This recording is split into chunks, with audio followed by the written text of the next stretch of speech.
So when I was sort of preparing for this talk, my wife Shaheen asked me, what do you really hope to get out of it? And I said, really, it's just sharing with folks why I love all this stuff so much. So, about me, I am a nerd. That's something I've been told for quite some time. A very dear friend of mine and a colleague, he's often referred to me as a nerd who likes to have fun. But fact is, I just have a lot of fun being a nerd. And that's something that, that's been a major component of the last couple of years for me. And also, like many of you, I have more connectivity, I have access to more connectivity than past presidents. So we have more connectivity today than John F. Kennedy did. And that's pretty empowering when you think about it, right? When you think about the fact that people like John F. Kennedy have one fine day got up and said, we're going to put a man on the moon in 10 years. And using whatever resources were available to them, they did put a man on the moon in 10 years. And so I've been wondering lately, I had been wondering over the last couple of years, what am I doing with all this connectivity that's available to me? I mean, literally the world is at our fingertips today. The kind of computing power that exists in these devices, it's mind-blowing. What are we really doing with it? What am I really doing with it? And well, I'm having a really good time is what I want to share with you. I mean, I don't want this talk to be about this is what you need to be doing, we are so far behind the world, or this is how you want to run your business. No, I don't want to do any of that. I just want to share with you why I have such a good time reading up on all this stuff. So what I did as a polite gesture, I published these notes online for anybody so that you don't have to take any notes. I think it's irritating when you have to take notes when somebody is speaking. So all these notes and, well, a whole lot of other stuff, it's out there and it's free. So what I'm hoping to achieve, I'm going to be talking to you about some nerdy concepts, but the idea is to share with you why I think they're beautiful. Why I think, ideas like first principles thinking, blockchain, genomic sequencing, 3D printing. I mean, why is this so fascinating? And if I can summarize it in one word, it's the possibilities are just limitless when you start thinking what all is available. I mean, we are living in extremely interesting times. Google's AI has just beaten a Chinese grandmaster in the game of Go. We have taken a rocket into space and we've landed it back vertically, right? Some pretty amazing stuff is continuing to happen. IBM's Watson has beaten the best players at Jeopardy, right? The latest bids that came in on for solar power in India for the Rajasthan power project, 8 cents per kilowatt hour. And if these numbers don't mean much to you, that's pretty damn cheap. That's saying that we can see a world today where electricity will be free in the next 10 to 15 years. Imagine what the world starts looking like then, right? So for me, really, it's been a lot of fun just imagining the possible range of outcomes. At the same time, while I've been imagining all this awesomeness about technology and, sticking nanobots into my bloodstream or thinking about, thinking about the fact that singularity is near, there's been this whole other conversation that I'm actually grateful to my wife for encouraging me to have that conversation. And that conversation has been about the human condition. That conversation has been about two really big concepts and ideas, and that's empathy and vulnerability. And empathy is really, I'll be talking a bit more about empathy and vulnerability, but I lately came across this brilliant talk by Brené Brown, which I'll be sharing with you in bits and pieces, where she talks about how vulnerability is the birthplace of innovation, creativity, and change. And just the way we are wired as businesses, we're not necessarily wired to be vulnerable, because the whole idea of a leader is the leader is omnipotent. The leader needs to know. The leader can't really say, that I don't really know what the next steps are because I am the leader. I just want to share and actually take a moment to acknowledge two of my team members who are kind enough to be here. when I moved back to Pakistan in 2009, I moved to Karachi in 2010, I was struggling to think about where will I find my mentors? Who will teach me now? Like, I don't have access to all these minds that I thought I wanted access to.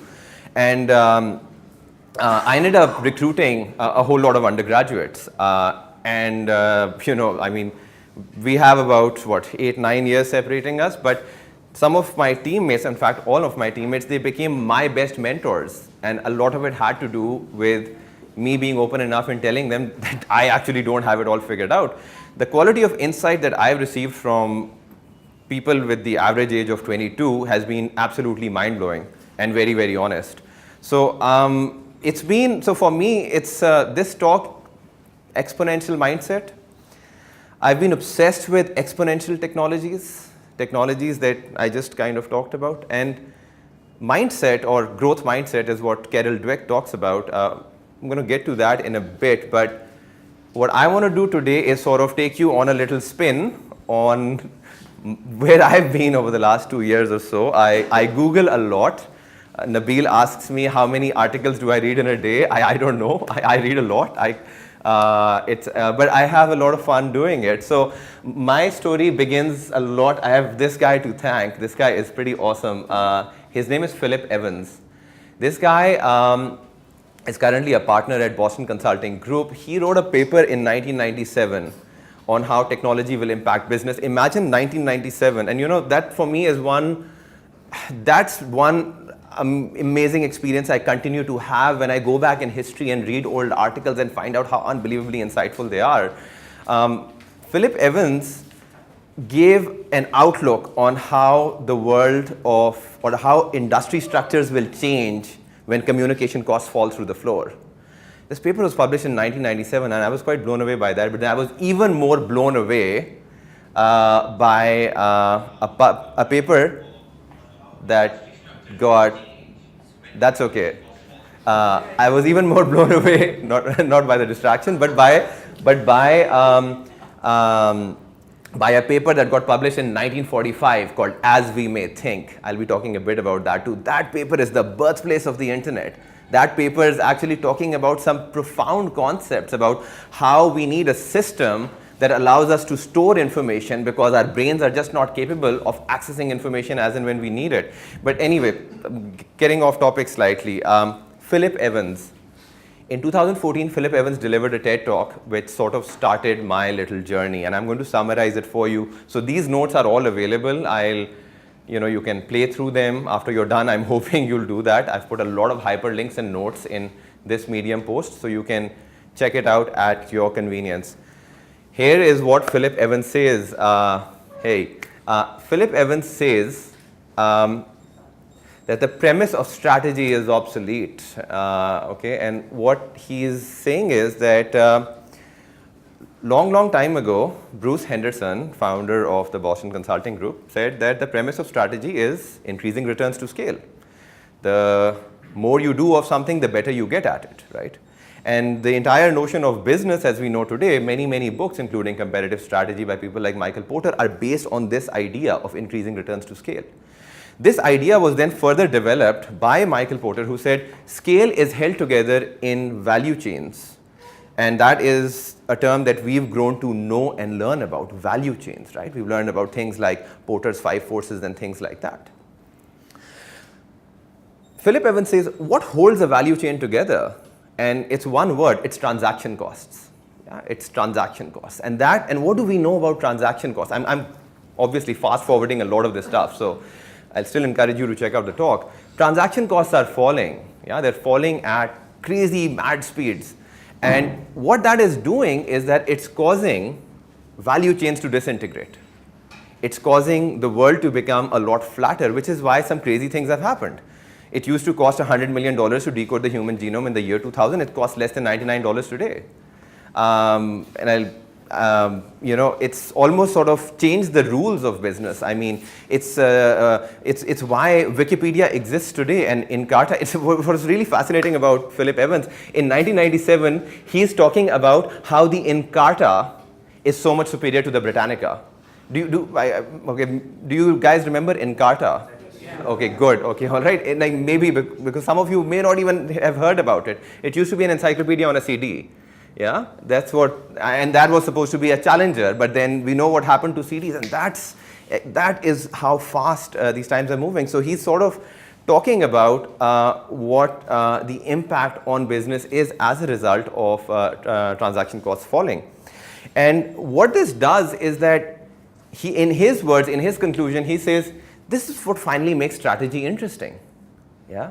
Because a lot of rules that we thought applied about competition, about industry structures, about value chains, they are not going to apply anymore. And that is why we are seeing some pretty cool things already happening today. And this is stuff that most of you will know about. Today we live in a world where the largest media company makes no content. The largest transportation services provider owns no taxis. The largest retailer owns no inventory. You've heard, a lot of you have heard this piece, right? This is an example of transaction cost plummeting. This is an example of value chains absolutely flattening. You know, for me, learning more about Phillip Evans is what started this journey. But initially, my first reaction was, wow, what an amazing insight. What an amazing insight. But then I thought, this is complicated. I mean, what else is changing? If the premise of strategy is obsolete because increasing returns to scale is not viable anymore, what else is changing? And how do I know? And I thought, are there other tipping points? Is that a term? I'm sure that's a term you guys are familiar with. A very long discussion because the short answer is a lot. Okay, when I say that the cost of decoding a human genome is less than $100, that has massive implications. Drones becoming dirt cheap, where every kid has figured out a way to buy one and start flying them around, massive implications. Solar falling below 8-9 cents per kilowatt hour, massive implications. Imagine free energy. Imagine free energy. I think we see that. That's a possibility in our lifetime. But I'm going to pause here and take you to one amazing little perspective that I learned from somebody I admire a lot. My colleague Samad gives me a number of options about, you know, what would I give up for 3 minutes with Elon Musk. It's a lot. I think the world of Elon Musk, not because he's super successful right now, but because of the way the guy deals with failure. And also just the rationale, the thinking process, right? And I learned about this first principles thinking from Elon Musk. And this pretty much is the only, I guess, safe bet that I can think of that we need to really own in this, in these very interesting times that we're living in. So, what are first principles think? What is first principles thinking, or what is reasoning by first principles? You can either reason by analogy or you can reason by first principles. Reasoning by analogy says things like, well, this is how things have always been, and therefore we're going to continue to base our assumptions on that. So, you know, reasoning by analogy could be, you cannot launch a consumer product if you don't advertise on television. That's reasoning by analogy. Well, that's because that's how we've always done it, right? So that's something that's completely reasoning by analogy. Reasoning by first principles is going to the heart of what we know to be true. So in this video, Elon Musk tries to explain first principles. He doesn't do a very good job, I think. He's a brilliant guy, but he's not the best guy at explaining things. What he does is, but I'll still sort of share with you what he says in this video. He says that we've always known that batteries are expensive, that a battery will produce electricity at $600 per kilowatt hour. But why should that be the case? If I take the prices of all the metals and commodities that are found in a battery and I look at their price on the materials exchange somewhere, I'm going to get $80 per kilowatt hour. So if we can find a better way to combine all these materials, there's no reason why we can't actually achieve that kind of efficiency. And you know, it's amazing that this guy said that, because he's the same guy who took a rocket into space and brought it back. Because for a very long time, we believed that, well, space travel, governments are going to do that. Somebody turned around and said, no, we don't really see any reason why that needs to be the case. We can break this rocket down. There's this funny website, shit Elon says if you get, I mean, because he says crazy things, right? He says things like, I went to Russia to buy an ICBM. I mean, yeah, he does that. But I mean, that's, anyway, I've got this, look, I'm someone who, I've always believed that, you know, you owe yourself an incredible life. And I think we are a very fortunate group of people. I mean, with the kind of resources that are available to us, it's really the only person standing between us and our incredible lives is ourselves. Anyway, I'll come back to that point in a bit, but I want to talk to you a bit more about first principles and you know, examples about first principles. So this guy wrote a comment on this YouTube link, and he says, I love this comment because, you know, the thing about first principles thinking is that when you Google an examples of first principles thinking, you don't find a whole lot of consensus. Yeah, but you don't find a whole lot of consensus. Quora has got a bunch of answers, but nah, they're okay, right? But really, it's like, I mean, you know, as he describes, it's like thinking in a physics sort of way. But that also becomes challenging, right? Because physics doesn't hold true the same way depending on which plane you're operating on, right? Between Newtonian mechanics, quantum, that's not the point here. So Elon's battery example does not appear to be first principles. Rather, in his example, FP's first principles would have been to determine whether or not those base constituents were even necessary, and further whether that type of power, battery power, is maximizing its potential and use of available space, more akin to his horse buggy analogy. Okay, so in his video, Elon says that first principles thinking is saying batteries don't have to cost $600 per kilowatt hour. If I just take a look at the components, that will be first principles. This kid is making a comment saying, well, no, go deeper. It's this ability to go deeper is what I would call first principles. The other one that comes from a company I admire a lot, a huge Google fan. If you guys have not read how Google works, I mean, absolutely, if not the book, then at least read the summary, which I'll be walking you through bits of today. Pagerank. Pagerank is a great example of first principles, except, okay, how many of you are familiar with Pagerank? And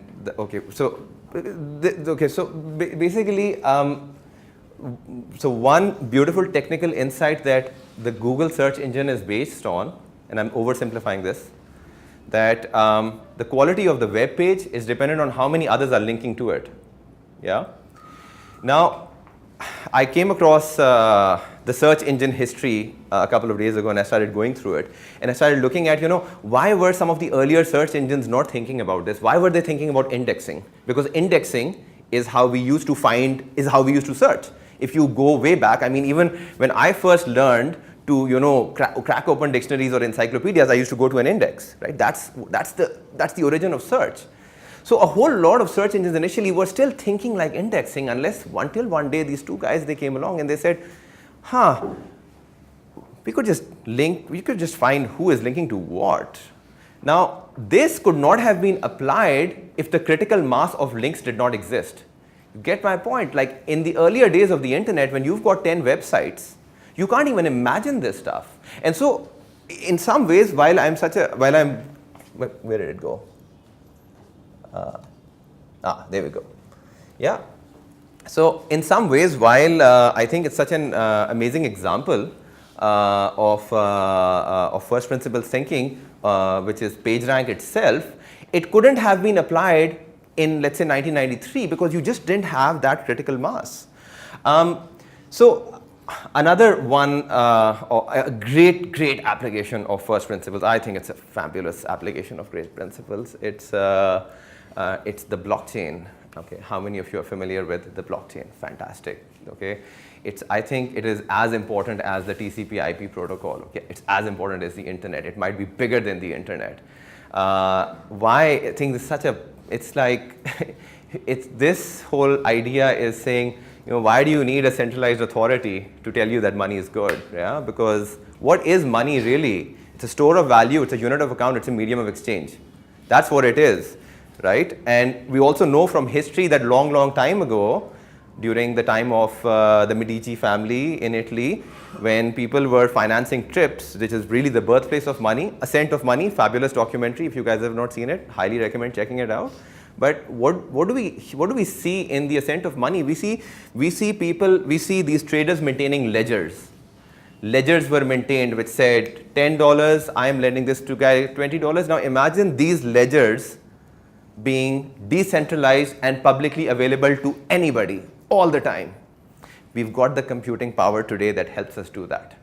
Yeah, that is kind of the basis of blockchain. And it's going to go through all these little challenges. But, spare a moment for the guy or the group of people who came up with this. That's amazing first principles thinking, saying, what is money? Fiat currency, right? It's backed by nothing.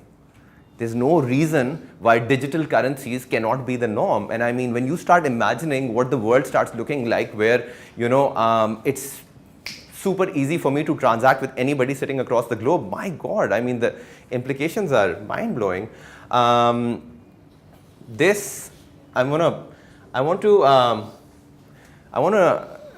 mentioned the 1945 article, As We May Think.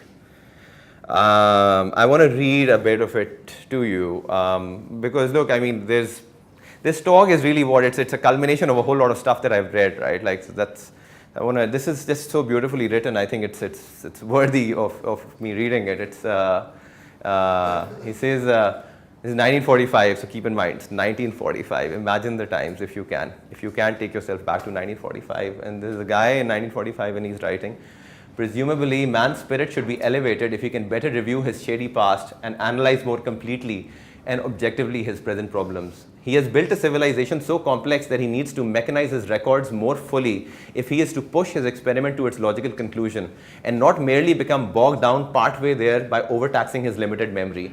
His excursions may be more enjoyable if he can reacquire the privilege of forgetting the manifold things he does not need to have immediately at hand, with some assurance that he can find them again if they prove important. That is how powerful the internet is. You don't have to remember everything. You can Google things. Now, it's got certain implications that a friend of mine said yesterday that, we don't know what it means for human connectivity when you can Google everything.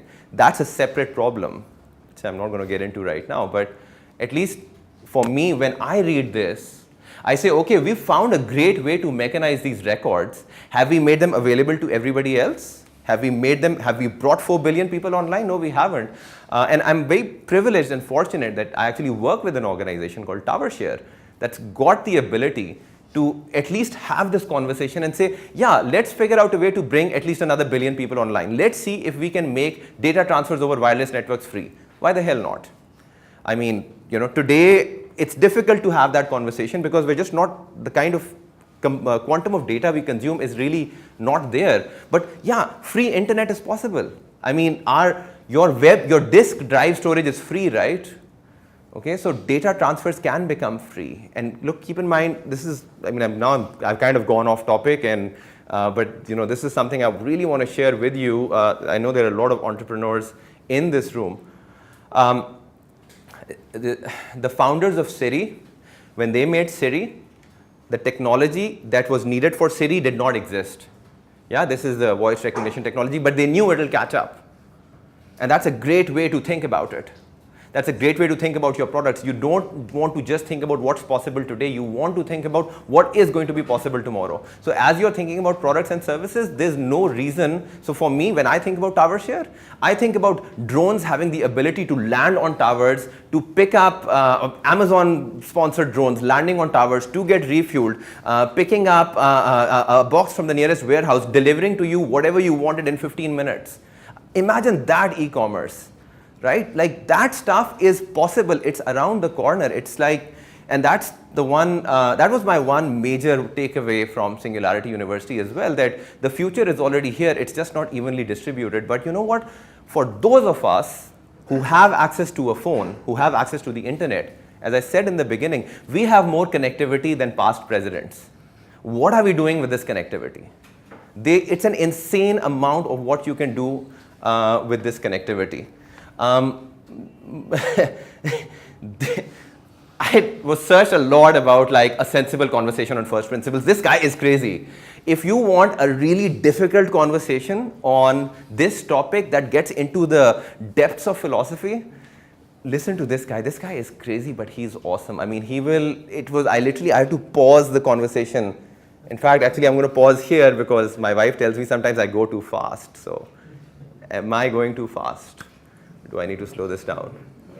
Okay, I'm not going too fast. Please feel free to tell me. This is, look, I again, once again, some of you weren't here, but thank you, really. This means a lot to me because I love this stuff, and you're letting me talk to you about stuff that I love, so this means a lot to me. Okay, you being here, it means a lot to me, so please feel free to poke in and even suggest something. Anyway. I have a question. Yeah. So you referred to singularity quite a bit. Yeah. So you'll have to help me out. Can you, I understand there must be some kind of convergence. What are you referring to? Oh, sorry, my bad. So Singularity University is a place, I went for a course this December. This December, I went to San Francisco. It was like there were 2 most awesome weeks of my life, set up a whole lot of meetings and did this 7-day course at Singularity University. There, it's like not even a university, it's a place where they've sort of brought together folks to talk about exponential technologies. That's what it is. The term singularity is what Ray Kurzweil talks about. The singularity is near, where, I mean, that's some sci-fi stuff, but basically it's saying, in my understanding of singularity is that the moment we hit artificial general intelligence, like right now we're in the world of artificial narrow intelligence, the moment we hit artificial general intelligence, that stuff is going to start evolving at such a crazy speed because, and we won't even know what hit us, right? I'll show you a little example of that. So that's the term singularity, and in fact, but when before I move on to exponentials, I want to come back to empathy and vulnerability again in talking about first principles. First principles reasoning is very hard, and I think at least for me, I've been privileged that I've had really good friends and colleagues with who've given me a safe space to think about first principles. And that's my one message that I want to leave with you, that if you want to engage in this conversation of first principles, nobody really has a view, but I think on what first principles, well, people have a view on what first principles really are, but there is debate on, what constitutes first principles or not. Some call it evidence-based decision making, some call it first principles, but really just this idea that, you become truth seekers. Saying it is not enough. For the champions of first principles thinking, it's also empathy, vulnerability, both critically important components. It's okay to say that no, we don't know and we haven't really figured out what we're talking about. So I want to move on and I'm good on time. Okay. Technological progress is exponential in nature. If you count 1 to 30 linearly, you get to 30, right? You count 1 to 30 exponentially, you get to a billion. Now, there's a lot of different ways this concept is explained, but what you've got to just walk away with is the next 5 years may go as fast, maybe as significant as the last 50 years. Okay, and now there are lots of ways to think about that, right? You can think about Moore's law. You can think about you can think about a whole lot of stats, but the coolest example I've come across is to think about time travel. Okay, and I love this one blog, this Tim Urban writes, Wait But Why. He's written this fabulous piece on artificial general intelligence. Even in the advert, I had written that, Jahan time travels from 1985 to 2015 and Ali time travels from 1955 to 1985. Which one do you think will be more shocked? That's a question. I think the answer is obvious. Yeah, come on, really, that's obvious, right? But okay, maybe that interval was too bad, right? But what Tim Urban sort of writes about is, he says, imagine bringing in a guy, I'm going to paraphrase, but please check out Tim Urban's blog on AGI. He says, imagine bringing a guy from 1750 to 2015. What's he going to go through? He'll be blown away. He'll be like, what the hell is this device that allows you to transmit? I'm live right now. I've got my dad, I think my dad tuning in from Lahore and my friend Osama tuning in from Canada, because actually he gave me a bunch of slack today about not having, not using live streaming, even though I'm talking about exponential technologies. But, we are living in some pretty crazy times. And so what Tim Urban writes is that he says that if you bring in somebody from 1750 to 2015, he will die. Yeah. because it'll be like, oh, what the hell is going on? He will die. And he describes this thing, he comes up with this metric. I love it, die progress unit, okay? He says, die progress unit. If I want to have, what would be the same equation? So what he's trying to get at is, for 1750 to 2015, you had so much shock, right, that you died. What would be the equivalent time period in the past? And what he comes up with is that it's close to 12,000 BC.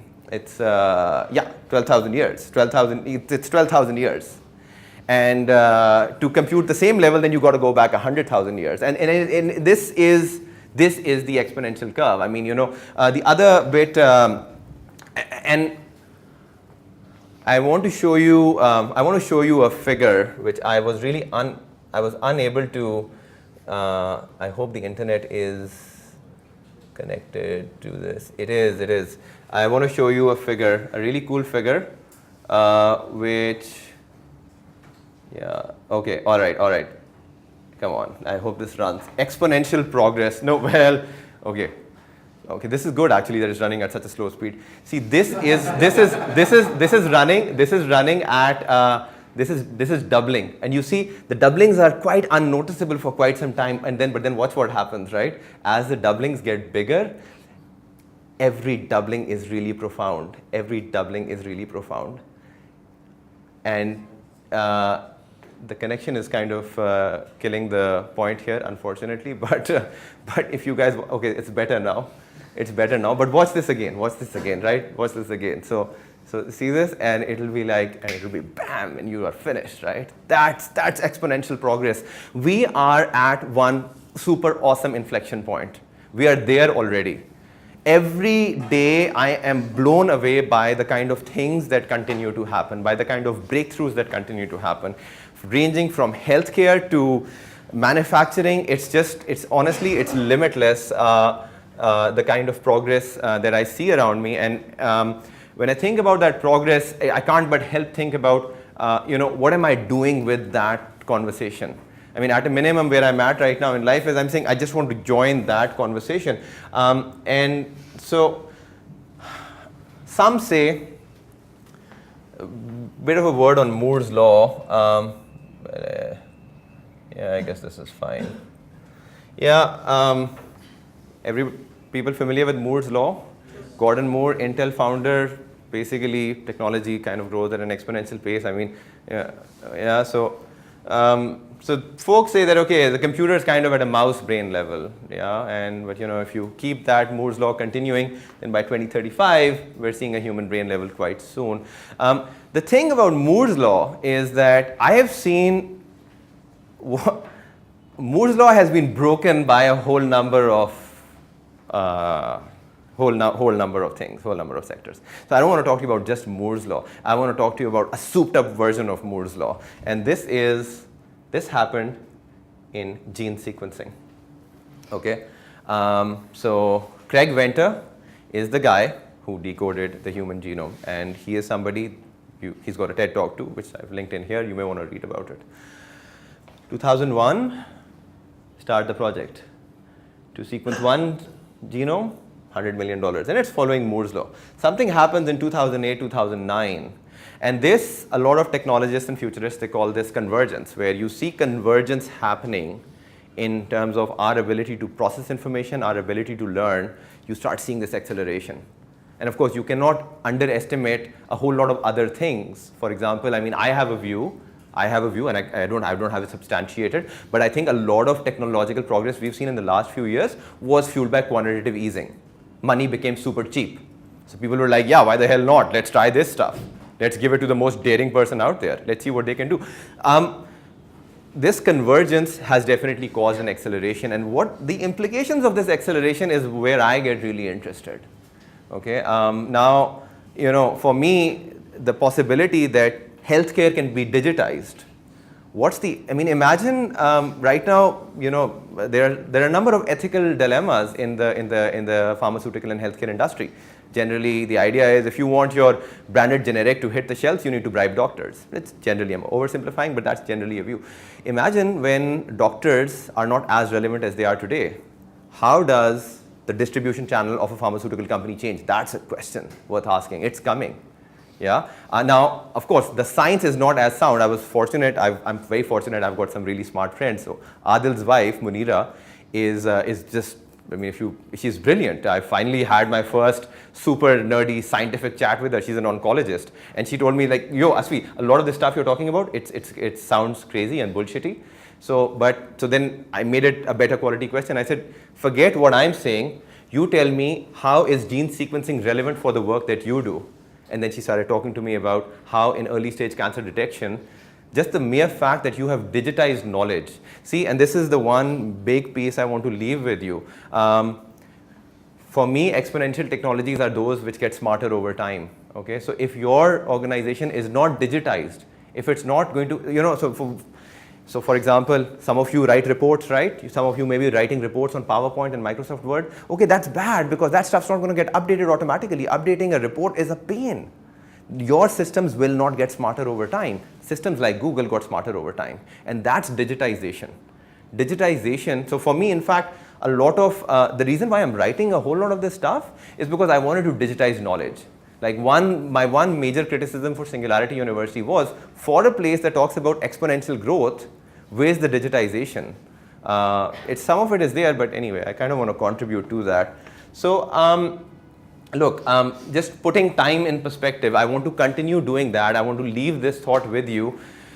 What's my big takeaway here? The next 5 years will be mind-blowing, okay? That's basically it. But 1900, your average life expectancy for an American man was 48 years. This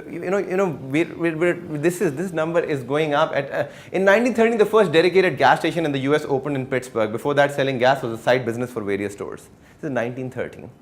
Okay, so today, if Elon Musk is talking about putting up charging stations all over the world and electric cars will be wired by that, we think that's crazy. And you ask people and they say, oh, this is not happening for another 10, 15 years. Bullshit. It's around the corner. When that happens, I mean, there are a lot of implications. There are a lot of implications for your life, for your education, for the investments that you make, because I mean, yeah, you'll be living in changing times. Can you really count on making a long-term investment in a business that cannot innovate? Absolutely not. So, I mean, not saying you do this, but I mean, definitely it happened to me. I reevaluated my portfolio. I sold most of what I had because I wasn't quite convinced that a whole lot of companies are actually wired to innovate. And yeah, I guess, sorry? When did you sell? In December. After I came back from Singularity, I was like, I don't buy this. I don't. In 1915, the Eiffel Tower was the tallest structure in the world, a status it held since the completion in 1889. Anyway, right? Times are going to accelerate. If you don't believe it, like, I'm happy to talk more, but I think this point is sort of understood. So this brings me to what do we do, right? Like, other than first principles thinking. First principles thinking is hard. It's so difficult. It's like, how are we going to do this? She's someone I learned about as a result of my wife's work. I hate the way she talks. It's like, but she's super smart, okay? Carol Dweck's work is brilliant. Her work is about the growth mindset, okay? And really the growth mindset, I looked for quite a few explanations about what the growth mindset is and how to think about the growth mindset, and I found something which I'm happy with. So I'm just going to share that with you. How to encourage students to form a growth mindset, right? So, so a fixed mindset, and parents would be guilty of this because I've seen a lot of parents do this, that, oh, not everybody is just good at maths, just do your best. When you learn how to do a new kind of problem, it grows your math brain. That's growth mindset. Growth mindset is really saying, do not be afraid of challenging tasks. And which is why, as a society, we can create a growth mindset. There's this experiment, and I might, if I screw this up, somebody please correct me, but it goes something like this. There was a class that was divided in half. Half the students were told, wow, you're really hardworking. Half the students were told, wow, you're really smart. And a test was issued. And after that test, the question was asked that there's a much harder problem. Do you guys want to solve it? The ones who were told you're really hardworking, they wanted to solve it. The ones who were told that they were really smart, they didn't want to solve it. Yeah, I'm kind of, yeah, but that's sort of what happened, right? So what ends up happening is we have a tendency to assign these labels. Ye bada smart hai, right? You're not doing that person a favor by doing that, oh, you're really smart. I think that's a word we need to probably revisit in our vocabulary as well. Because the premise of Carol Dweck's work is not yet, okay? That the grades don't matter, the A, B, C, D, E doesn't matter. It's like, not yet, you're not ready yet. So, and it's such a very minute but important spin to your outlook, because you're saying, so what? And this is what I've been sort of telling myself lately, right? Yeah, I have a degree in math. Yeah, I don't know anything about a whole lot of coding and tech and whatnot. I've been a private equity guy. Yeah, but I've got the world at my fingertips. I have Google. I can learn anything. And literally, I kid you not, I think that's very much possible. So a couple of more. Don't worry, you'll get it if you keep trying, right? Or versus this is fixed mindset, and growth mindset would be that feeling of math being hard is that feeling of your brain growing. Okay, it's again minute little difference, and yeah, great effort, you tried your best, right? That's like saying, oh, you've got a good personality, right? Yeah. The point isn't to get it all right away. The point is to grow your understanding step by step. What can you try next? That's growth mindset. And that is what is absolutely mission critical in having this conversation. Because you see, in this, I want to just pause here and sort of go back to something I started off with. Yeah, I'm good on time, good on time. Having fun, right?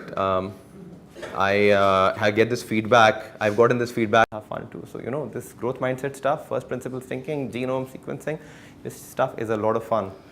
However, of course, this little pursuit of having such a good time, it did lead me to. I am still a business person at heart, right? So it did lead me to saying, okay, so what is common across those organizations that own these principles, that think like this, that operate like this? What's common in those organizations? And sure enough, and that's the beauty of the internet, you imagine it and it's there.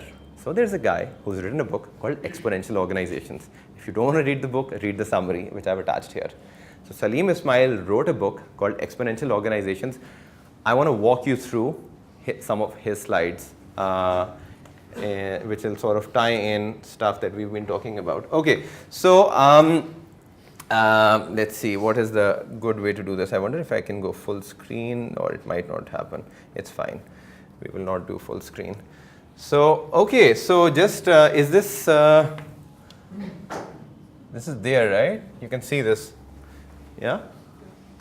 Okay, so yeah, printing this Eiffel Tower in 2007 cost $40,000. In 2014, $100. A 400x drop in 7 years. These industrial robots, I'll give you something that's more interesting that you'll be able to see. Drones, right? Like remote control flying drones. $100,000 for a guy like this in 2007, $700 today. These are the kind of drops that you are seeing. So if you remember, I talked about exponential progress. 142x in 6 years, that's exponential progress. Not the kind of 10-15% growth you're used to seeing. Solar energy. $30 per kilowatt hour, 1984, 16 cents per kilowatt hour, 2014. And I just told you, and if you don't believe me, Google this, the Rajasthan 4 gigawatt project in India.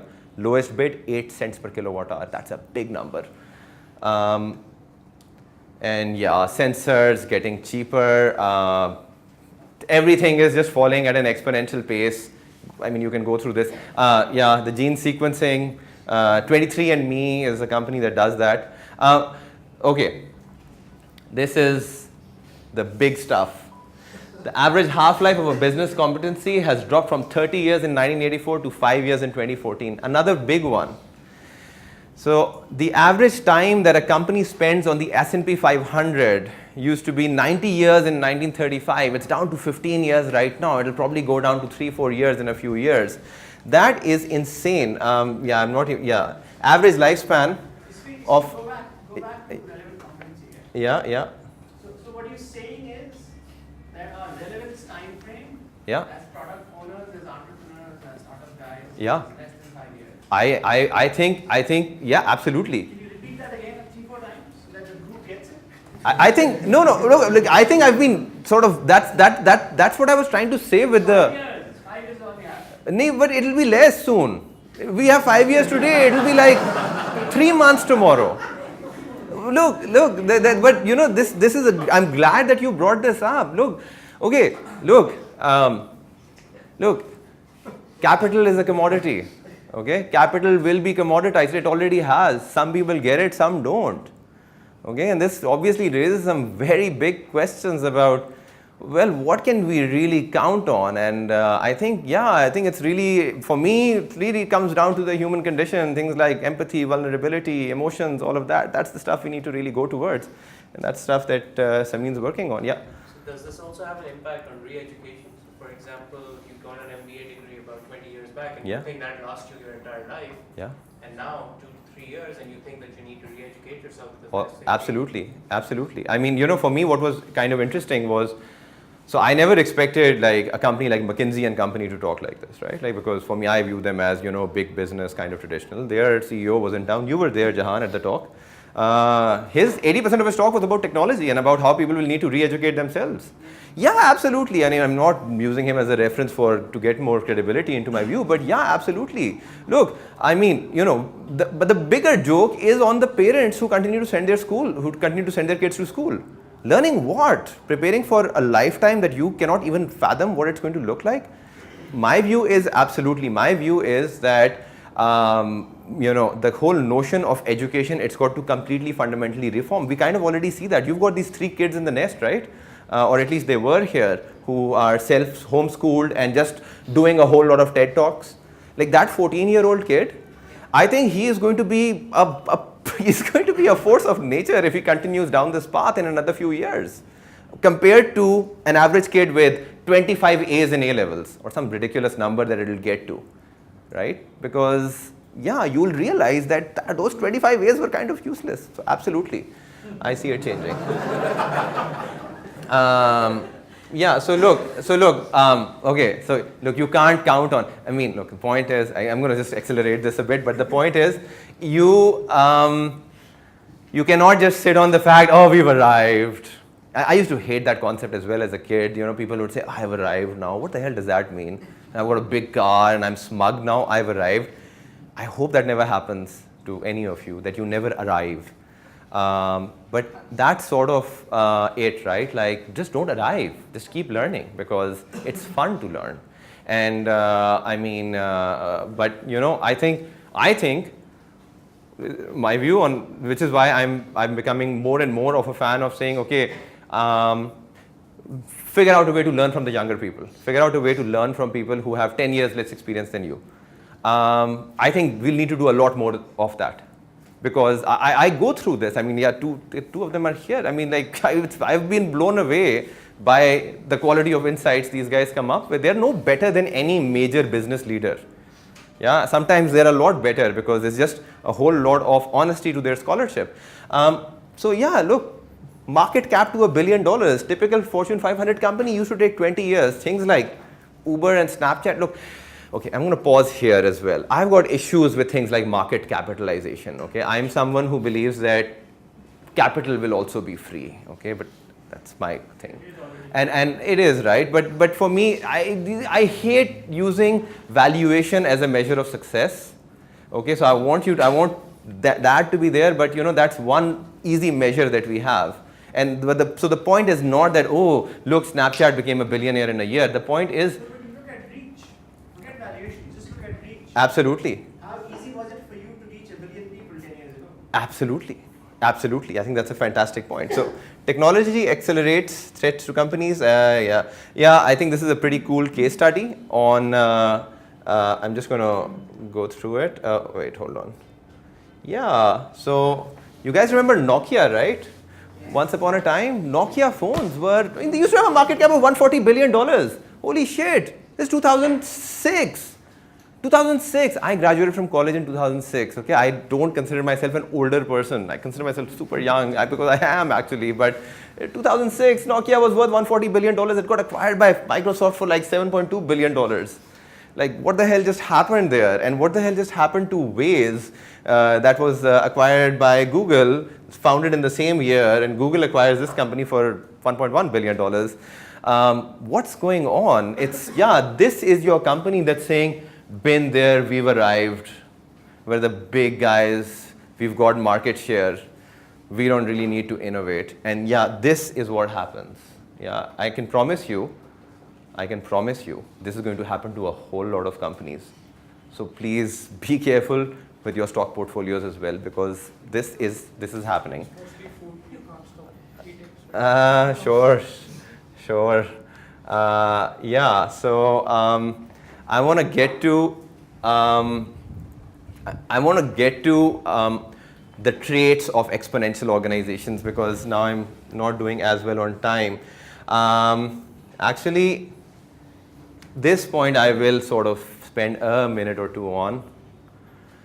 And this is about innovation and management structures. So while information-based world is now moving exponentially, our organizational structures are still very linear. You still have your CEO, CFO, CXO, and top-down reasoning, thinking, whatever, right? Yeah, that stuff's got to go. Because and if you look at if you wanna, I don't have them documented here, but concepts like holacracy, which Zappos is implementing, this is basically self-governance. This is basically decentralization and self-governance. These are the kind of concepts that organizations will have to own. One of the best books I've read on this topic is Reinventing Organizations by Frederick Laloux. He describes what he considers steel organizations, and he says steel organizations are these living organisms. And really, that's where things like culture start playing a very important role, because when you've got a team that buys into the culture, that actually gives a shit, the kind of output they produce, it pales. It makes everything else just pale in comparison. So although this talk, I mean, there was no way I could introduce management innovation in this conversation, but yeah, I mean, that's another huge thing, because keep in mind, if you think that you will be a large corporation, command and control centralized functions, and you'll be able to innovate, wrong. Absolutely not. Will never work. And that's why a whole lot of companies are struggling with this topic. So yeah, I think that's what I loved about this line. Like, we've learned to scale technology. Now it's time to scale the organization: strategy, structure, processes, culture, KPIs, people, and systems. Salim Ismail took a first crack at. I'm going to skip some of this. Yeah, okay. I want to talk about this. Yeah. Attributes of exponential organizations. How many of you have read this book? So this is new stuff, right? Like, this is not okay. Great. I didn't want to just waste your time with this, right? Okay, so exponential organizations have to have these features. The big one is massive transformational purpose. Okay, nice sounding words, but what it means is that the world we live in faces some very big, grand challenges, right? Like shitloads of CO2. Louder. Okay, sure. The world we live in faces some pretty massive challenges, right? I mean, if we don't figure out a way to take the CO2 out of the atmosphere, we're all going to be dead in another 40 years. This stuff is real, right? Like climate change, I mean, now that you've heard Leonardo DiCaprio as well, so I hope you believe that stuff a lot more. But this stuff is real, and it's very immediate, okay? We still have 4 billion people who don't have access to the internet. We still have 900 million people who don't have access to food. We've got 2 billion people who are obese, right? We've got some pretty crazy challenges that exist. So in organizations today, a massive transformational purpose, what it does is it attracts discretionary effort. Because if you think about Wikipedia had that massive transformational purpose. It brought in a whole lot of discretionary effort. Discretionary effort, organizations that are able to maximize discretionary effort of folks around them are going to become extremely powerful in the coming days. We all make tons of content for Facebook every day, and it costs them nothing, but we are doing it because, well, we're getting something out of it too. Interestingly, now I see some competitors sort of coming up saying, hey, don't let Facebook monetize all your content. we can be them and we can give you some money too. Now that will be an interesting conversation, but I think that's quite far away because Facebook is on a roll. In addition to a massive transformational purpose, what we see in exponential organizations are that they thrive on this idea of flat value chains, and that is why they will have staff on demand, they will engage the community and crowd, they will be using algorithms, they will not believe in asset ownership, they will be leveraging assets, they will be high on engagement. They're going to be operating themselves usually on 1 or 2 page dashboards. They'll be big on experimentation. Autonomy will be a central feature. Purpose comes from that, right? Mastery, autonomy, and sense of purpose. So examples of organizations. Yeah, actually, even I think I'll have to look. This is a fantastic bit that I would suggest that you go through to dive a bit deeper into the attributes. I'm not going to go through all of this because it's going to get way too long, and I'm sort of conscious on time as well. What I want to do instead is I want to actually I get distracted. I want to talk to you about this place. You guys are familiar with Square? This, this place is like it's like a community workshop. Like for $100 a month, you can go in there, and Square was built, right? Like, point is, leverage assets. You don't always need, if you've got the willingness to create something, you can make it happen. You don't. So this view where you say we are constrained by capital, we are constrained by talent, we are constrained. No, that's a bit of self-pity. You really want to get something done, you get it done. These guys were really convinced that they can, test out a prototype. It totally helps if you're in the right environment. It totally helps when you've got access to places like Tech Shop. But that's one example that I wanted to share. I'm going to jump ahead, and I want to talk about the exponential organizations. Yeah. Okay. Come on. Yeah. Best exos. Okay. Yes. Love this company. Okay. Yeah, it's got a massive transformational purpose. It wants to organize a whole lot of information. Sergey Brin says, the future of search is you shouldn't even have to search. You think it and it's there. I mean, imagine that. Imagine accessing information. It's like I think about it and bam, it's there, right? They hit a whole lot of checkboxes in terms of being an exponential organization. It's, I mean, like Pagerank was just the first algorithm. AdSense came next, and then it just continues to innovate. I mean, it's the organization that actually just built an AI that built that Chinese grandmaster in Go. It does all of these things. So my takeaway for you would be to think about exponential organizations across these traits, and maybe it might be a good idea for you to even think about how many of these traits apply to what you do. I mean, if there's one message I can share with fellow entrepreneurs, this is a pretty good framework that I think is consistent, at least for now. And that for now part is really important because, believe me, things are going to change. I mean, we don't even know what rules are going to look like when quantum computing becomes a reality. Yeah. So if you're not an entrepreneur, but you're a team member, employee, how do you become an exponential employee? So you can. I think it begins with the conversation, right? Like I think the term is maybe confusing, right? Generally, we associate entrepreneurship with control. We think that being an entrepreneur means I need to have 51% of this company. So I can give you an example, right? Like I can share with you. I don't know to what extent I've succeeded, but I can share with you something I did. So me and Samad, actually, we invested in this company called TowerShare a couple of years ago. And our plan was very commercial in nature. It is still very commercial in nature. This whole conversation, it led me to, hey, can this company do something more? Can TowerShare have a massive transformational purpose? Can it be to bring 1 billion people online? Can we start thinking like that? And yeah, that's the great thing about having colleagues and partners who are more receptive to what you have to say. The founder of this company said, that's really interesting, let's talk more about it. And I mean, so what I'm saying is like, anyone can have the conversation. It's really about saying, for me, what I would say to my team is, do question the purpose of our existence. I think that's, frankly, a lot of conversations end over there. Because if your purpose is just to beat the competition and to be a 50 billion enterprise in 2020, that's a shit purpose.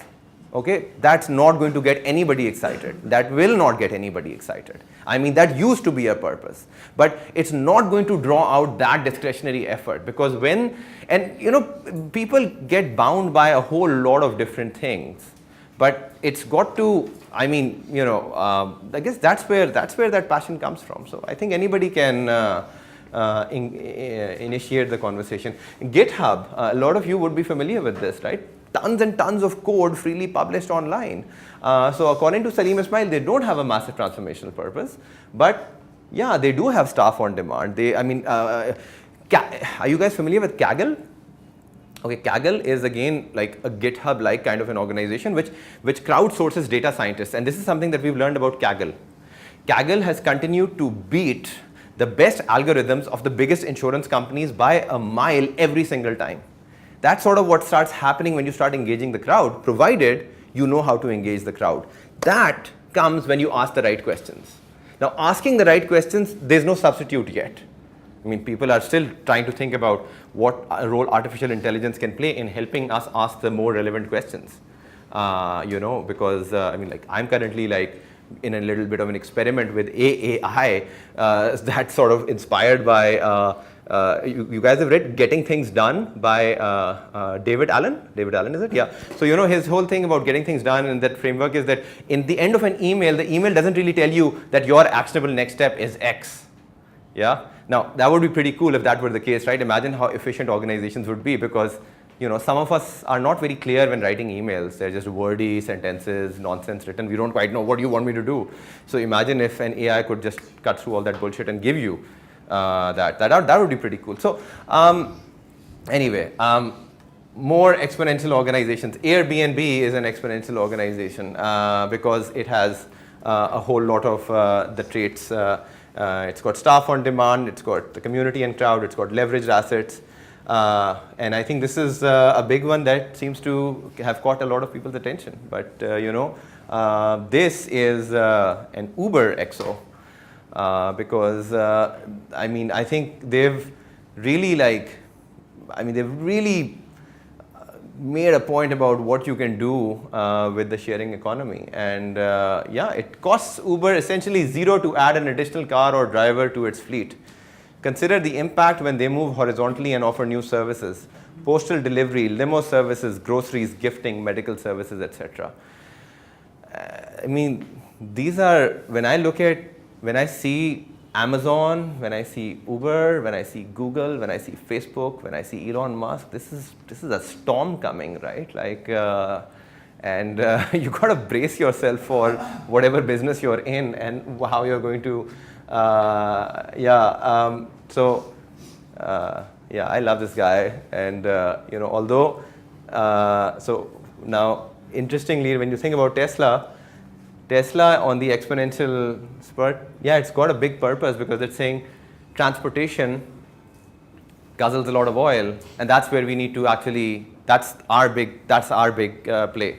We want transportation to be done using electric motors. So it's got a big MTP, but it does not have staff on demand or the community and crowd and experimentation, although experimentation is kind of questionable. But again, right, it's a good framework for you to think about on how to evaluate what an exponential organization is. This is the one that I was referring to. So, platform that hosts algorithm contests in which 185,000 plus data scientists compete for prizes and recognition. In every one of Kaggle's 150 contests to date, external data scientists have beaten the internal algorithms. Now, why do I care about this, right? Well, for now, tower share, right? Tower share is saying, one country, one network. We will give you the best network that you've ever dreamt of, right? And I'm saying, okay, so they've got people inside their companies, radio frequency planners, etc. Now, what if I could leverage the crowd, make some contests, and give them better quality and give them something to play with? Could that result in something, a lot more exciting? The point that I want to sort of just conclude this little section with is, as you see organizations, I am bad on time. read this stuff when you guys get time. I need to move to the next section. But the only thought I'll leave with you is imagine any company today and think about how you could recreate it. And you'll find that if you just Google enough, you'll be able to recreate most companies in this country for a fraction of the cost. You had a question? I was just reading about one load by systems limited, right? Have you heard of it? What? One load by systems limited. No, I haven't. What they've done is they combine all the banks, all the telcos, and everything together. So the retailer has one account, he can keep as much cash in that account he wants, and he can give away any using any bank account, or if has received any payment from any bank account, and give away any Telenor or any mobile credit by just having one load account. That's brilliant. So Thank you for sharing. That somehow Look, it's up to you. I mean, like, there's no consensus on that. I mean, the point about exponential organizations was there's got to be a purpose, and you have to use your smarts in terms of saying, how else can I engage people? Because we're all driven by certain things, and our ability to get a whole lot of folks to root for us and pull in our direction on things that we care about. When organizations start doing that, they become exponential organizations. So I can't really comment. I think it's a fantastic solution, but that is insufficient information for me to say, is that organization an exponential organization? Plus, I'm not really an authority on this anyway. Yes, I am bad on time. So if I have time for questions. I've kept time for questions, but I got excited and I lost track of time. So I need to make up for it. Okay, I need to make up for it. I apologize, but okay. Look. How Google works, summary is here. I wanted to show you guys some of this stuff, but now I can't. But check this out, okay? Like, this is such a beautiful book, and anyway. Okay, so look, yeah, damn it. Look, Adil told me yesterday, he's like, "Tu ye 2 घंटे में तो नहीं कर सकेगा." मैंने कहा 90 minutes में मैं करूँगा. I've planned it and I've clearly wrecked it now. Yeah. Okay. So look. Why don't you take your time? We will always do a part 2. No. Yeah. No. I'm not. I don't want to take. No. I still no. There's like then I lose out on the other things. Okay. We're good. There you go. So, dekho. No. I'm good. I'm doing good. I'm very, again. Yeah. I'm doing good. So look, exponential technologies. The thing about this whole topic is that it moves so unbelievably fast. It's like, I asked Singularity University, can you send me your curriculum? They were like, we don't publish curriculums because they change every 4 weeks. That's awesome. Are your schools doing that? No. So think about that. Okay, think about your schools and where you send your kids. Probably not good for them. Okay. Okay, the thing with exponential technology. Okay, so look, what I've done here, there's no way I'll be able to walk you through all the stuff that I've written here. What I did in my notes is I found trends from blogs, mostly Peter Diamandis' blog that I get and the newsletter that I get. And I gathered like interesting breakthroughs that happened between 2013 and 14 and what's expected to happen between 16 and 18 in a whole bunch of things. Yeah. I've talked here about virtual reality, about 3D printing, about augmented reality, about artificial intelligence. I'm personally, I'm most excited about, I'm very excited about the blockchain. I think if there's one piece that I want to give a bit more time to, it is the blockchain, because it's,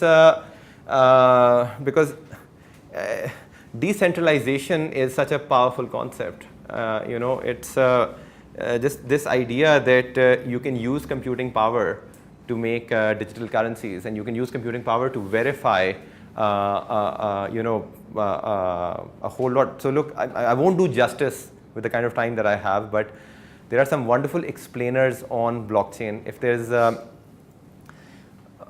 big takeaway from all of this is the next 2 to 3 years will be extremely interesting times. Virtual reality products are going to hit the market, where we may be able to, use our eyeballs to influence the environment around us. We may have drones becoming cheap enough that can replicate wireless networks. We may have wearable devices that track our healthcare needs to a point where medicine becomes a lot more predictive. We're looking at self-driving cars are happening. I give them 5-6 years.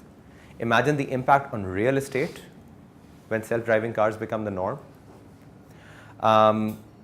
For me, we generally tend to think as Pakistan, we are immune from this. I still come across organizations who say, we don't want to advertise on the web because, our users are not on the web. For now, it's going to change really quickly. And where this conversation becomes super exciting is when you start bringing some of these technologies together. When you start thinking that, and this is where the fun really, really grows exponentially, right? And I have done this with some of my fellow nerds, thinking about, okay, so what all can we do with this telecom tower, other than drones landing on it? Can we see a world where the 1,000 people living in the radius of this telecom tower, could we have more of a relationship with them in terms of understanding their healthcare needs? It's distributed infrastructure which gives you power. What can be done? The possibilities are frankly limitless, right? And when you start imagining the possibilities of that are available, the kind of learning possibilities that exist as a result of virtual reality becoming mainstream, the kind of construction possibilities that exist as a result of 3D printing becoming so unbelievably cheap. Already we've got like this little company that was fueled by Singularity, or that was incubated by Singularity. It's called Meadow Farms. They're printing meat, right? Yeah. Okay. So right. So printing meat, right now. That may sound disgusting to you, but meat is a big problem. Meat is a problem because time on these conversations, all that seems impossible. It starts seeming very, very possible. And frankly, that's the big thought I want to leave with you. I've been, one second, I'll come to you in 1 second. I've been compiling a monster post, very long post, and it's probably going to continue, because my thought was that, everything that I've learned at Singularity University, can I replicate that experience in the sequence that I had it for others? Because this course was kind of expensive. I know everybody can't afford it. I'm very fortunate in the kind of life that's been given to me by folks around me. But I really want to digitize. What about them? How do they make this relevant? Well, start reading about it, start talking about it, start reflecting. Then this gets into a whole other band of things, right? Like introspection is hard. Getting to what matters to you and why. If you guys are really interested, Google this. How self-actualized am I? Second hit is going to be a survey. It's going to be bloody hard to answer, right? Because, you're familiar with self-actualizations, Maslow's hierarchy. So, look, aligning your actions with your convictions is super hard. Okay, try answering this question, what matters to you and why? It's hard. And here's the other thing, it's sort of like DNA because it keeps evolving. I wrote one answer a couple of years ago, now I'm like, I don't like this anymore, but some of it stays. So what can they do? Write, reflect, and do what you love. Do something that you're absolutely crazy about doing. That's kind of it. I'm gonna skip through all of this. So look, I'm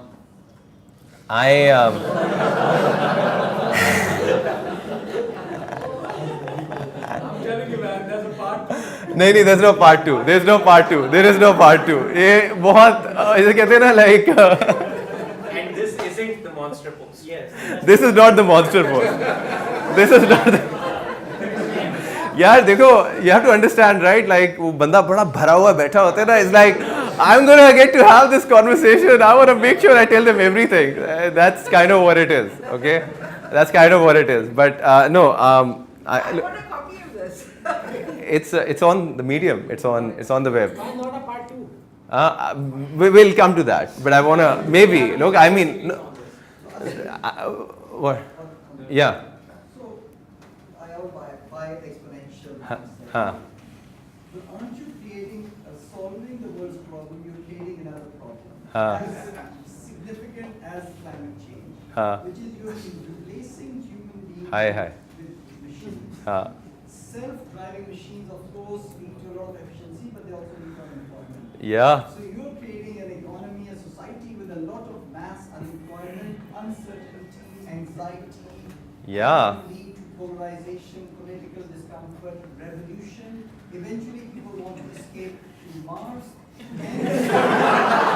He's right. Ahmed.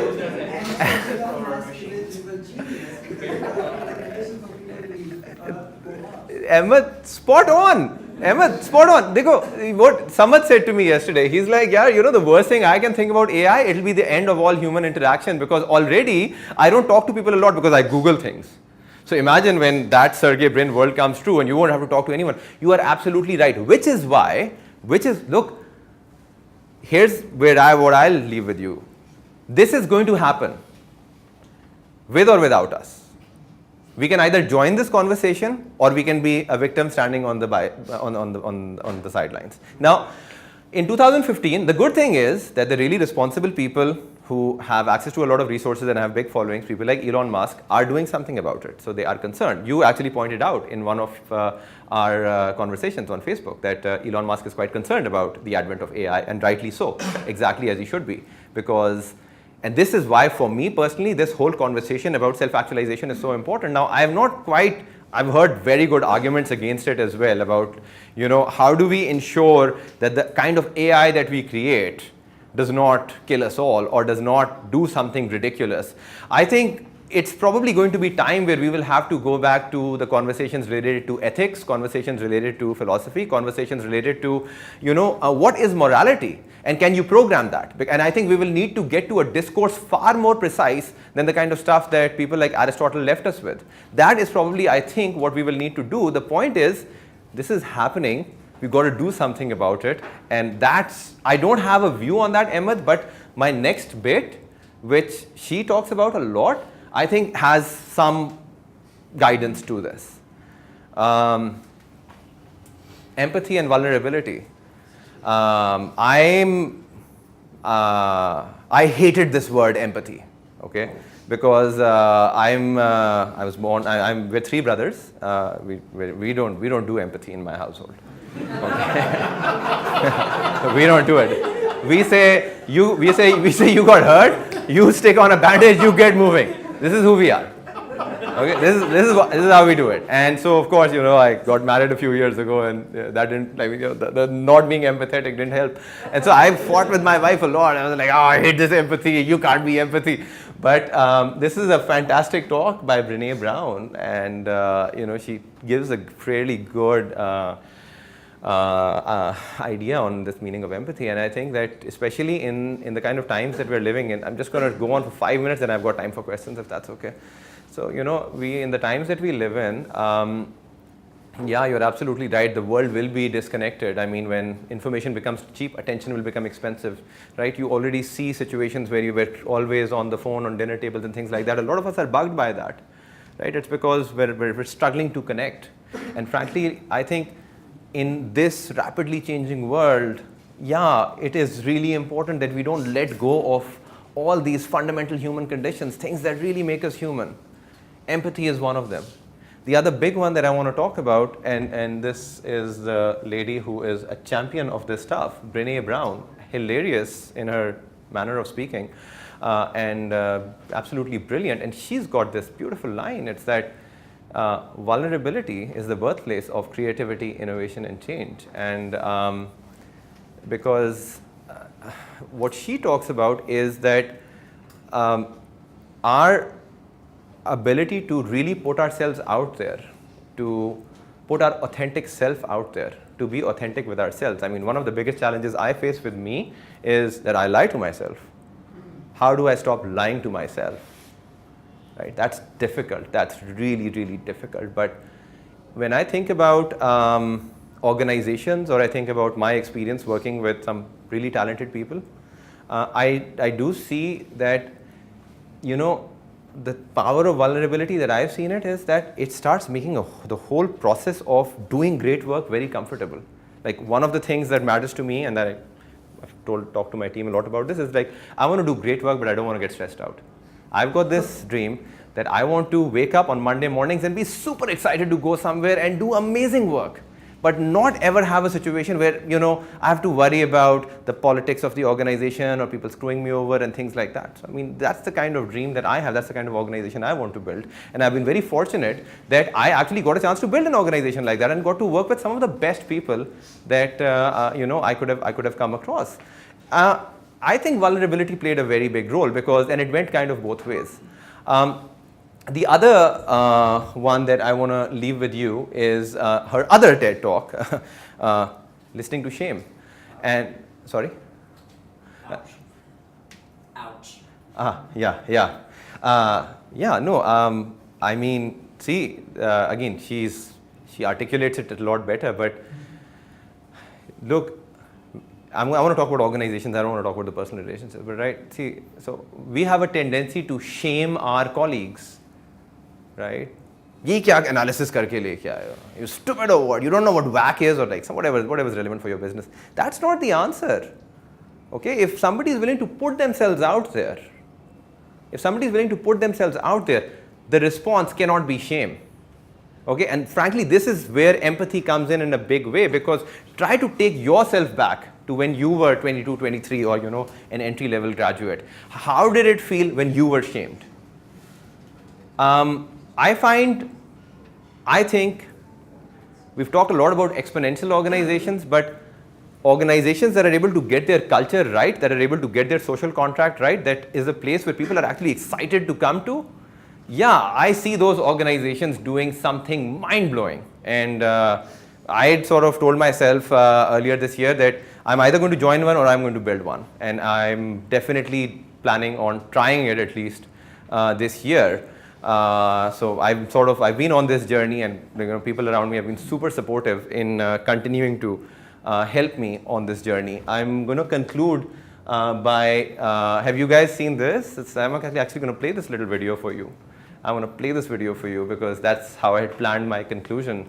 Jim Carrey's Secret to Success. It's pretty awesome. I think I'll ruin it if I tell you about it. But I'm going to play this for you, and then we're going to do some Q&A. Okay? So I hope the speakers are running. Yeah, I hope the speakers are running. Oh.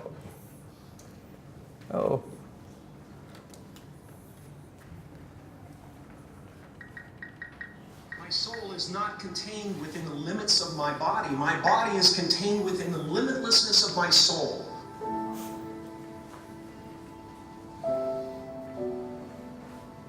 I've often said that I wish people could realize all their dreams in wealth and fame, and so that they could see that it's not where you're going to find your sense of completion.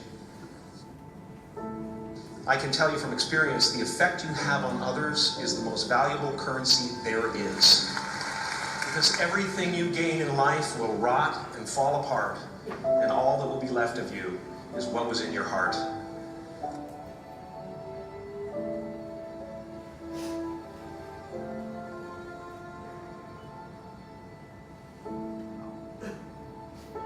We're not the avatars we create. We're not the pictures on the film stock. We are the light that shines through. All else is just smoke and mirrors, distracting, but not truly compelling.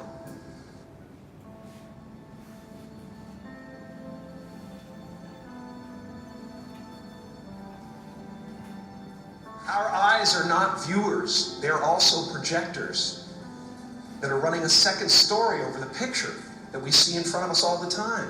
Fear is writing that script. Now, fear is going to be a player in your life. You get to decide how much. You can spend your whole life imagining ghosts, worrying about the pathway to the future, but all there will ever be is what's happening here, in the decisions we make in this moment, which are based in either love or fear. So many of us choose our path out of fear disguised as practicality. What we really want seems impossibly out of reach and ridiculous to expect, so we never dare to ask the universe for it. I'm saying that you can ask the universe for it. Life doesn't happen to you, it happens for you. As far as I can tell, it's just about letting the universe know what you want and working toward it while letting go of how it comes to pass.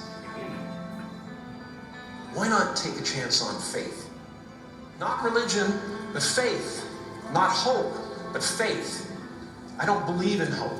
Hope is a beggar. Hope walks through the fire and faith leaps over it. You are ready and able to do beautiful things in this world. And after you walk through those doors today, you will only ever have two choices, love or fear. Choose love, and don't ever let fear turn you against your playful heart. Awesome, right? So, yeah, the effect you have on others is the most valuable currency there is. I believe that. And I think that as we think about the future, I think that is one constant, or that is one first principle I am willing to hang my hat on, that the effect you have on others is the most valuable currency there is. And I also completely buy the love versus fear part that he said, and the fact that hope is a beggar. Hope walks through the fire, faith leaps over it. So yeah, that's pretty much it. Thank you so much for coming.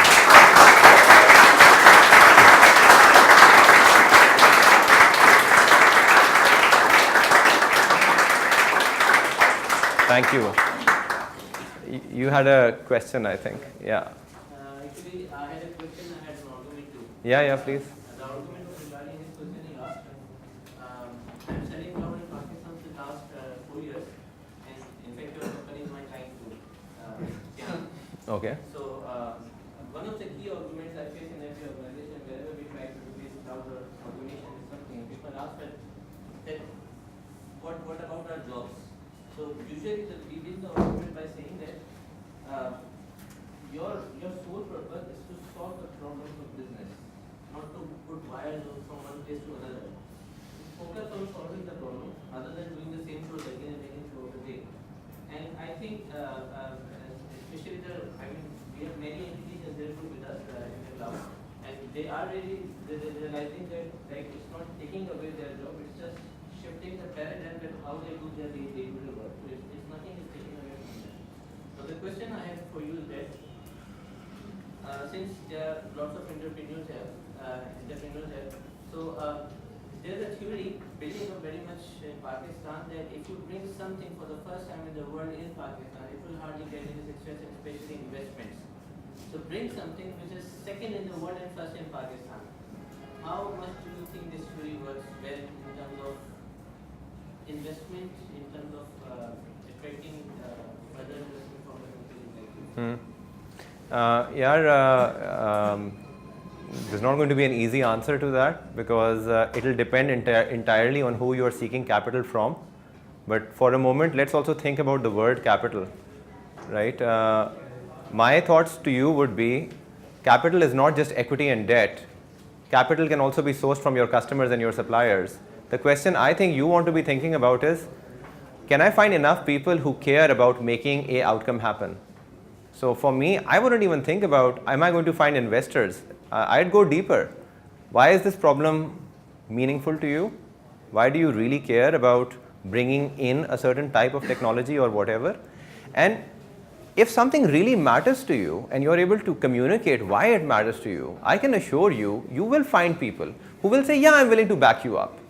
Because I believe in what you believe. Because you have now shared with me your belief system. So again, not an easy answer. Because generally, now let's come to the kind of answer that you were expecting. And this is the answer. The first one is the answer I wanted to give you. The second one is probably what you were hoping to hear.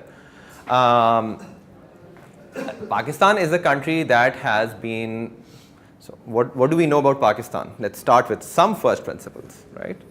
We know that 200 to 300 families control maybe 30-40% of the GDP. We know that capital is concentrated. I think that's the first principle we can go with. We also know that the capital that is concentrated in this country is used to investing in rent-seeking businesses. It likes predictable, long-term contracted cash flows. That is what we know about capital in this country. You want to get that capital to try and do something innovative, okay? That's your starting point. And so the question is, most folks, sure, I mean, you know, if the rent seeking capital provider is abundant in Pakistan, which I think it is, then yeah, I think there will be a greater likelihood of people investing in tried and tested business models as opposed to something doing new and innovative. Having said that, I also think that, I mean, I wouldn't just generalize, you know, I mean, again, I guess I'll go back to my first answer. But yeah, look, so I mean, more or less it's true, but dude, if you really care, Jawad has got something. I think if you apply another first principle, Yeah. it requires you to ask the question, Yeah. do you really need? Very good. Very good. Why do you need the capital?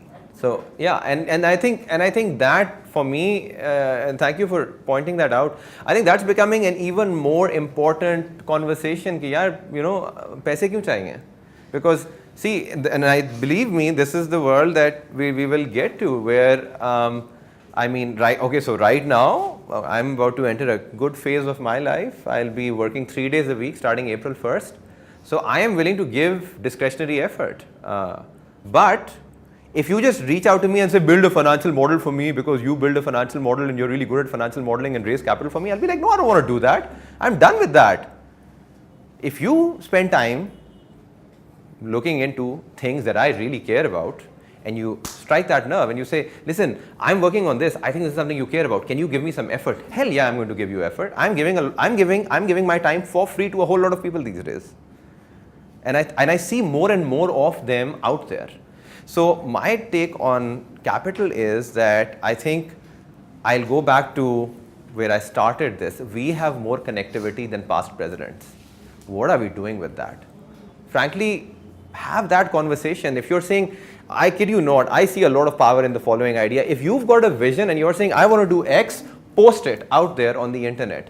I don't buy the whole secrecy pattern. I mean, I think they're very important. And I think, you know, there's a difference between being open and there's in fact, in the notes that I have, I think that might be relevant. Sorry, this is on my Monster post. There is a link to a Dropbox folder where I've got all the notes. I took a crazy amount of notes when I went to Singularity University, and there is this presentation on sharing commons, on the norms of this open networks and you know, sharing information and being open and being open source. So my thought would be, put your idea out there, and if it's compelling, I'm sure you will find allies who will be willing to work with you. You might be surprised how easy it is to start an effort. So don't think just equity and debt. Anyway, I think enough of that. Yeah, yes. Are there any exponential? Hey, good to see you. You look different. Sorry. Are there any organizations which subscribe to such principles? In Pakistan? Yeah, I maybe, as in, I don't know. Like, I wouldn't. I don't know. Okay, I would. Close to being, I mean, you know. Yeah, no, like, I mean, I want to just think about my response a bit. Not entirely. Look, okay. No, I think what I found, majority of my experiences are as follows. People will do an offsite to articulate a vision, but they will never talk about it. Because the company meetings will be about IRRs and quarterly cash flows and beating the competition. So on the first one, your question is, are there enough purpose-driven companies in Pakistan that are just single-mindedly focused on what their vision is? I haven't come across that yet, or at least because even if I've come across compelling visions, I haven't necessarily come across them being fully backed by actions. See, because people have realized it's cool to have a vision, right? It's cool to say, I want world peace. But, you know, it's a difference between something being cool versus you doing it day in and day out. That means you talk about it day in and day out. That means that becomes a KPI. That means that, you know, you don't just reward employees on profitability. Sorry, you've got something. I just want to ask, like, if you ever come across a company which you are just talking about, doesn't have a vision or Yeah. working towards it. Yeah. Let's say you find a company that is exactly what you wanted to. Yeah, yeah. Will you be willing to, join forces with them? Hell yes, that's what I'm doing right now. I mean, that's what I am wanting to do. Absolutely, absolutely. I mean, and I'm saying, I've already kind of, there's another little write-up, now that you guys are asking me. Okay, there's a little write-up that I have in my detailed notes on the future of work. Okay, and what the future of work says is it's very likely that you'll see a world where, you may code in the morning, give a lecture at 12 p.m., drive an Uber at 3 p.m. and like that's the kind of future of work that we're seeing. So this idea that I have a career with this company and now I am a senior associate going to become a vice president, I think this shit's going to end too. So I think, how I've started thinking, I say, yeah, there are certain things I know, there's certain things I read about, there's certain things I love talking about, like the kind of stuff that we just talked about, right? If there are organizations out there that are doing compelling work that I can get excited by, and that's a very low bar, I get excited by a lot of things. So I'm willing to give them my time. And I want to make it easy for that organization to say, yeah, listen, let's talk. By the way, listen, I'm kind of selective about the invitation, okay? I mean, if you've got some crappy vision and you're going to say, like, I want to make the next social media company because I want to be a billionaire, no, I'm not going to be interested. So my equations become very simple. I want to work on things I'm genuinely excited about. And right now there are, one of them, right now what I'm excited about, bringing 4 billion people online. I'm very excited about that, yeah. I just wanted to make one comment. You said something very interesting, that there's no company perhaps right now in Pakistan that fully lives up to the concept. So is Pakistan really far away from it, although the reality is here? Or do you think it's happening that we just can't see it right now? I mean, tons of disclaimers I'm going to give you, okay? Like, I'm associated with a few companies and you have to take things into context, right? Like, I mean, we've had a troubled past. I mean, post-nationalization, a whole lot of progress that our country had made had been just completely trampled. So, I mean, we are going through these times and we still have very concentrated capital, but I do think things are changing. Can I say that there is an exponential organization in Pakistan today that I can say, yeah, this is completely there, out there? I don't know of them, but I think they're around, they're definitely coming. As for the part about are we slow, I think, yeah, but it's not going to matter a whole lot, right? Like, in the sense, like, I don't view that as something which is bad for Pakistan because, actually for the entrepreneurs in the room, did you guys see Stripe's announcement that came out a few weeks ago? Stripe.com. So Stripe.com, if you have had trouble accepting payments, you can now set up a company domiciled in the United States for I think about $12,000 and you can have all your payment problems solved. And it can be done in like 45 minutes. Stripe.com is doing that. So my point is, what I see is happening is that I see the world really becoming a lot flatter. Lately, just to give you an idea, right, about Pakistan. I'm Pakistani, I live in Pakistan. There's a company, augur.net. Yeah, they are saying, we want to build the future of forecasting. Now I'm excited by that. I'm a tutor in financial modeling and I frankly hate what I've been teaching lately because I think it's quite useless. So I've been thinking, what's the future of financial modeling? So I started reaching out to companies that are working on the future of forecasting. And sure enough, I mean, one of them is saying, dude, figure out a way to work with us. Give us 1 day a week. We've got a team that's sitting in 8 different countries. We don't even have an office. But we like the idea of using blockchain and prediction markets to make it easy for people to make more accurate forecasts. Do you want in? And I'm saying, yeah, absolutely. So I think Pakistanis are also getting involved. I think in our lifetime, we're going to see this concept of a corporation redefined. The last thing I'll say is that I have, and this is sort of more, so I'm not from Karachi. I moved here in 2010, but I have found amazing people in this town. I mean, that guy, Adil, I don't know if you know him. I mean, he's super innovative, does fascinating things. In terms of like I believe you're the average of 5 people you spend most of your time with. Karachi has definitely lifted my average. And it's been amazing living here. So I wouldn't also just, brush it aside and say nothing's happening. I think people are doing fabulous work. And a lot of them are actually, some of them, I know that they're sitting in this room right now. Yeah, Ishaq. You spoke about exponential technology, right? Yeah. Every 5 years, the past 5 years has grown faster than the past 25 years. Yeah, roughly. Even that exponential is gonna get steeper and steeper. It does. Even the speed itself is exponential. Yeah, it is. Right? So Yeah, it is. anything we invest in will become redundant faster and faster. Yeah, it will. Our kids will be learning what we've learned in 25 years, they'll be learning in 25 weeks, right? Yeah. So there's a sad story to all of this.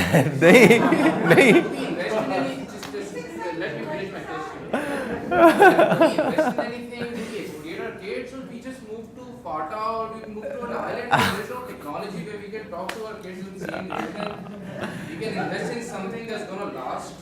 Yeah. Right? Nothing is lasting, everything is becoming redundant faster, and you're saying it's gonna be faster even than now. Right? Yeah. So life is gonna become more sadder and redundant. When I'm 50, देखो, I won't be able to talk to any young kids. there are two views, yaar. There are two views, Ishaq. There are two views to this, right? Like, yeah, you're up. देखो. Please calm me down and tell me something. I won't.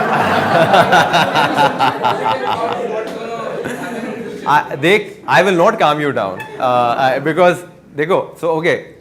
So दो किताबें हैं at the poles apart. Okay. The Precariat. I'll Google it. Just show it to you. Google it. Yeah, always. Yeah. Okay. ये एक किताब है, this one. ये एक किताब है जो वो डिस्क्राइब करती है जो तुम डिस्क्राइब कर रही हो कि बहुत बुरा होने वाला है, जो है, ठीक है. And ये एक दूसरा पर्सपेक्टिव है जो सुपर ऑप्टिमिस्टिक है, ठीक है. देख मेरा I think absolute. So I can give you. So now listen. ये दो poles apart perspectives हैं जो ये दो किताबें हैं. This you can check out.